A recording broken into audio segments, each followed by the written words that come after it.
My 29 male, older brother, 33 male, passed away last month in a freak accident. It was extremely tragic, and my family is still grieving. It was a shock for me because we grew up very close. He was always there for me and was my role model and best friend. I don't think I've quite processed the loss. It has been especially rough on his wife and kid, 7 female. He was the primary earner of the household, and my sister-in-law has a relatively low-wage job and significant amount of debt. Apparently, their family was living paycheck to paycheck. Now that some time has passed, the idea of how she and her daughter will get by has become hard to ignore. My mom has privately floated the idea that since I make a decent income and own quite a bit of property, that I could help my sister-in-law and my niece out for a while. While it's true that I have a lucrative job and a lot more in savings than my mother is aware, I felt uneasy about the idea and said I would get back to her. Yesterday, my sister-in-law said that she had gotten a second job and was really grateful I was considering helping them out. I was shocked. I hadn't realized my mom had talked to her about it. I tried to make it clear that yes, I was considering it, but was undecided. I think it came out harsh since my mom quickly said, "He means he'll need some time." I stepped in to clarify any confusion and said I didn't know this was expected of me and that I most likely wasn't rich enough to give handouts. My sister-in-law was extremely hurt and began to tear up. She said she wasn't asking for handouts, that the most she would have asked for was my help with getting a small loan, but couldn't believe I'd be dismissive and make her feel small. "After everything we did for you," she said. I think she may have been referring to the fact that I lived with my brother and her during my first couple of years in college. They let me live rent-free and provided all of my meals. It was a hard time in my life, and they helped a lot.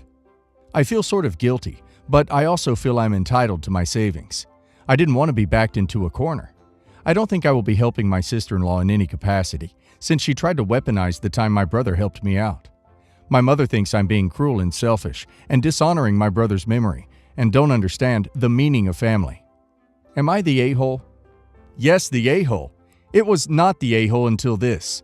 During my first couple of years in college, they let me live rent-free and provided all of my meals. It was a hard time in my life, and they helped a lot. You're happy to take when you want it, but reluctant to give when needed, especially back to the same people who gave it to you. Yes, the a-hole. Factor how much rent and feeding a young adult would cost for those years they helped you, and stare at that number. Look at it. That money they spent on you should have went into their savings. Instead, they were gracious. You are in this good position in your life partly because of them. Yes, the a-hole. If it wasn't for the whole years of college rent-free thing, then I'd probably say no a-hole. But Jesus, your brother and sister-in-law took you in when you needed them in a much less serious way. And now that your sister has literally lost everything but her daughter, you're going to decline even helping her to get a loan? And she's not weaponizing the help she gave. She's reminding you of a time in your life when you needed help and they were there. 4 days ago, I received a call from my cousin, Charles. He's asking if he could borrow some amount because his girlfriend's dog got into an accident and is in dire need of an immediate surgery. I am a dog lover, and Charles sounds panicking, so I got convinced easily. I lend him 10,000 pesos, around $200, and that amount is no joke because I have to work for 5 days in order to earn that. Then, yesterday, I met Charles's fiancée at the mall while I'm buying a new phone. My first thought was to ask her how her dog is, but then I noticed that she's carrying her dog with her. The dog looks healthy, which left me confused, so I asked her about the accident, and even she was confused as well. But she changed the topic right away by flexing her diamond ring. Apparently, Charles proposed to her 4 days ago. She said it was too sudden, and that the day before that, they had a really huge argument because Charles seems to be evading the talk about their marriage. And it made sense to me. There is no dog accident. Rather, Charles made up that story because he was desperate to buy her a diamond ring. I got furious because I hate when people lie to me, so I told his fiancée about it. That Charles told me her dog got into an accident and I lent him $200 for the operation, which he probably used to buy her a diamond ring. She got silent before she said her goodbye. Then earlier, Charles barged into our home, furious and looking for me. He's mad because I told his fiancée that he scammed me, and now she broke up with him for good. He's blaming me for everything, especially since it is not confirmed whether or not he used my money to purchase the ring. In my defense, I told him that even if he didn't use my money to buy it, he still lied because the dog didn't get in an accident.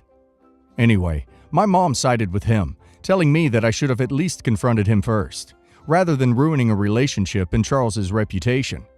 It's late night here, but I can't sleep because I'm still fuming in anger. It's unfair that everyone seems to be blaming me for this breakup. Am I the a-hole? Not the a-hole. Your cousin lied, plain and simple. It doesn't matter what he used the money for. He made up an emergency to try and scam money from you versus just asking to borrow it. She didn't break up with him because of you. She broke up with him because he's a liar and a manipulator. I guarantee it's been a pattern in their relationship. Not the a-hole. You work hard for your money. There is nothing worse than a moocher lying to take that money. That's why if someone in that situation were to tell me their dog needed surgery, I'd offer to go to the hospital with them and pay for it there. That way, I know where my money is going. I never give money to anyone, though I'm very generous and have helped others buy things and pay for things, but I do it directly. Rest assured, you are not the a-hole at all, and you didn't ruin his relationship. He did. Also, you probably did the girl a favor. Now she won't be married to a lying, scheming a-hole. Not the a-hole. You told her that you gave him $200 for her dog's operation. That alone is a huge lie that he brought her into. I'm sure she would have connected the two situations as well. He obviously gave a poor reason when she confronted him. My twin brother, Josh, early 30s, has always been very irresponsible with money, had multiple brushes with the law, and was married to Kate, who has 2 brothers in jail for D crimes and another on probation right now. Josh and Kate separated in a very ugly divorce late last year. Josh and I are civil, but by no means close. We were estranged for 3 years because I refused to provide a fake alibi for Kate, who trashed someone's car after an argument. They have 3 kids, and if it was not for my nieces that I love, I'd have very little to do with Josh. I basically tolerate him for the sake of the kids. In late October, I got a Facebook message from a friend of Kate. Let's call her Jade, saying that Josh owes her several thousand euros that she loaned him and Kate after my father cut him off because he got sick of bailing him out of financial strife. Jade says she needs the money urgently as she is pregnant. Her partner left her for keeping the baby, and she is struggling with money and needs my family to sort it out and give her the money back, or she'll be living out of her car. My father passed away in June, and my mother blocked Jade without replying, so I guess she turned to me. She has screenshot recordings of messages between her and Josh verifying the story. I replied, basically telling Jade that I'm sorry to hear she's struggling while pregnant, but whatever arrangement she made with Josh and Kate has nothing to do with me, and I want no piece of Josh's problems, and to take it up with Josh and Kate. I thought that was the end of it, but I traveled to some concerts in Los Angeles and am now spending 10 days in New York before flying back to Europe. I am now dealing with a bunch of Jade's friends messaging me, saying that if I can afford to travel to the US for a holiday and buy expensive concert tickets, I can afford to settle my family's debts, which kinda pissed me off, and I blocked them all without replying. Jade, or one of her friends, then started posting a ton of comments with a fake profile under my posts about what an entitled piece of crap I am, and I ended up blocking that too and going private for now. I don't consider Josh's debts my debts. I wouldn't be surprised if Josh does owe money to people, and while I empathize with anyone suffering hardship if he doesn't pay them back, I don't see how that is my problem. I didn't agree to loans, and Josh and I are not close. I'd rather spend my money on concerts than fixing his problems. I do have enough money that I could afford to pay it back and still have savings, but I quite frankly don't want to use a big chunk of my savings this way. Jade's friends also said I should give her the money and then chase Josh for it, but I'm not willing to do so because I'll never see the money again, and I'm not the one who borrowed money. But a lot of people think I should fix up Jade because she is pregnant. Am I the a-hole for refusing to give her the money, even if it means a pregnant woman will be living in her car? Not the a-hole. If you pay off their debts now, more debts are sure to come. I feel terrible for their unborn child, but it's not on you to bail them out. Not the a-hole. As unfortunate as the situation looks like for Jade, you didn't take money from her, your brother did. She is not even pregnant with your brother's baby, which, by the way, wouldn't justify it either, but it would at least give her some merit for chasing after you so hard.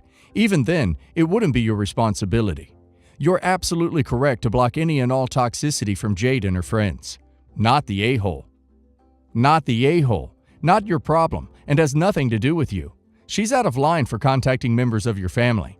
Josh is a grown man. She can take him to court for the money he owes her.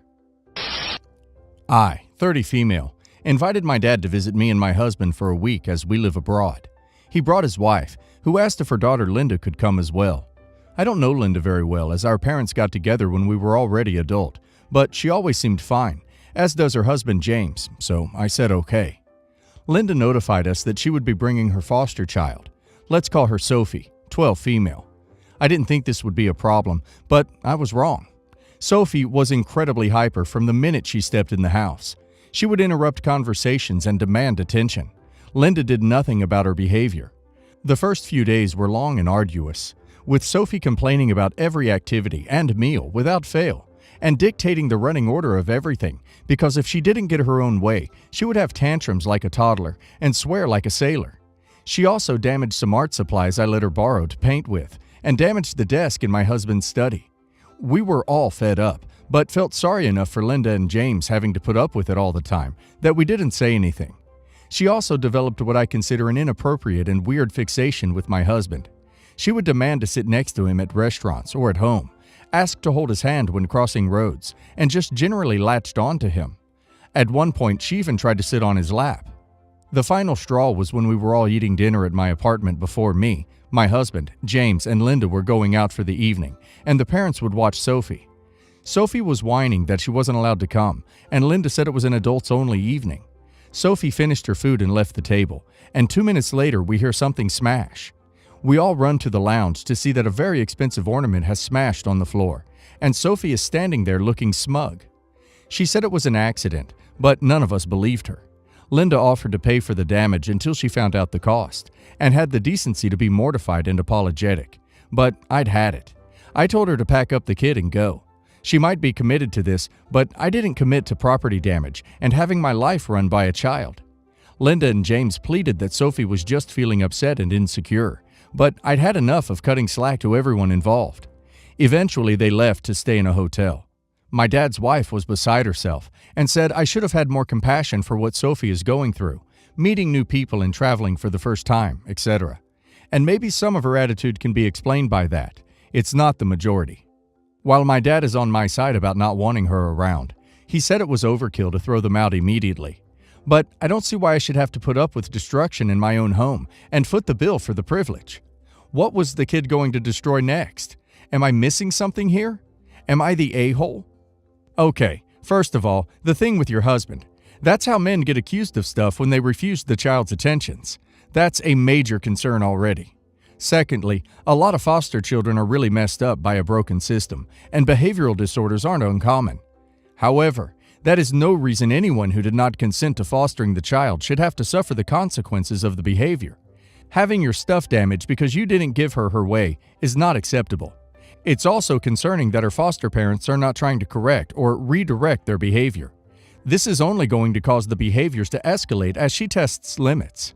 Long story short, you did not have to endure a child with unmanaged behavioral issues who is destructive and possibly acts out in an adult manner towards your husband. Not the a-hole. Not the a-hole, but neither is Sophie.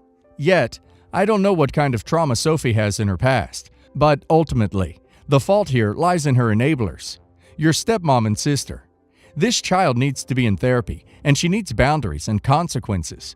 She cannot be allowed to act like this. 12 is old enough to understand and be better. Given the complete lack of control, you were totally justified in asking them to leave.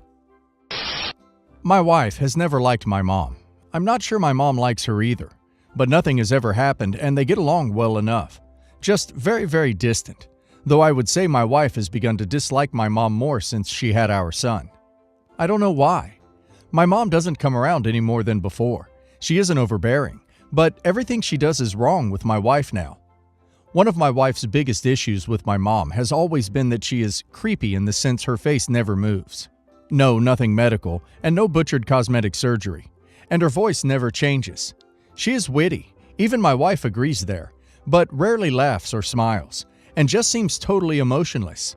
This really bothers my wife as she claims it really scares her, and she has gotten offended before, such as when my mom didn't smile correctly in our wedding pictures.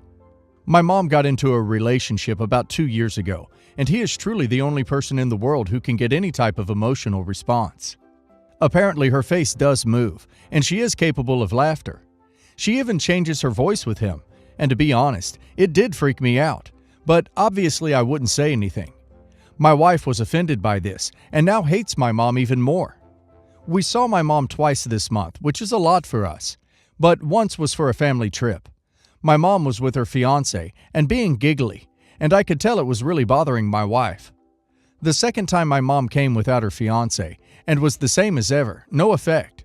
When she left, my wife exploded about how she is creepy, selfish, kills the mood, and shouldn't be around our kids as she obviously has some mental health issues. I got mad, so she backtracked a little and said she can take her in small doses if the fiancé is there. But I pointed out that I don't want him around all the time, and she blew up again. She said I need to protect our kids from the creepiness, and I'm spineless. I finally snapped and yelled at her, which I almost never do. I told her to leave my mom the duck alone. My mom has done nothing to her, and she doesn't owe us smiles or laughing or whatever. It's her body, and just leave her alone. I said I would not be making any changes, and if she brings it up to my mom, she is on her own and can see how that goes. Not the a-hole. And honestly, your wife sounds too obsessed with her mother-in-law.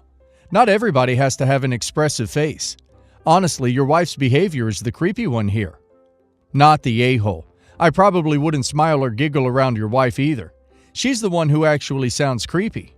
Not gonna lie, I came into this completely ready to defend your wife and call you an a-hole, but then I read that your wife doesn't like your mom because of her face, expressions, and throws tantrums over the fact that she isn't the most expressive with her face. Not the a-hole. Your wife is nuts. Absolutely ridiculous.